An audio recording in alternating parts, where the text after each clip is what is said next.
How to put Japanese letters on Roblox display name. First things first is go ahead and launch your Roblox launcher or even access it via the web version. And once you're here, you're just gonna make sure that you're fully logged into your account. Now just head directly to the gear icon, which will take you directly to your user settings. Click on that. And then once you're on the next page, all you have to do is to have your display name on standby by clicking on this pencil icon.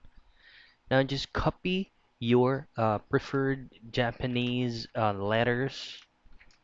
Now I'm gonna be using warriors as for this example. Now let's just try to look for a specific um, letters so that we can paste it to our display name. Now copy this, go back to your Roblox page. Now this is gonna be the tricky part.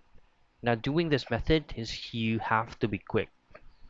Now erase this and quickly paste the Japanese letters and click on save. If you will be receiving this red error message, all I have to do is just to redo it again and make sure that you're doing it quickly. And that's how you put Japanese letters on Roblox display name.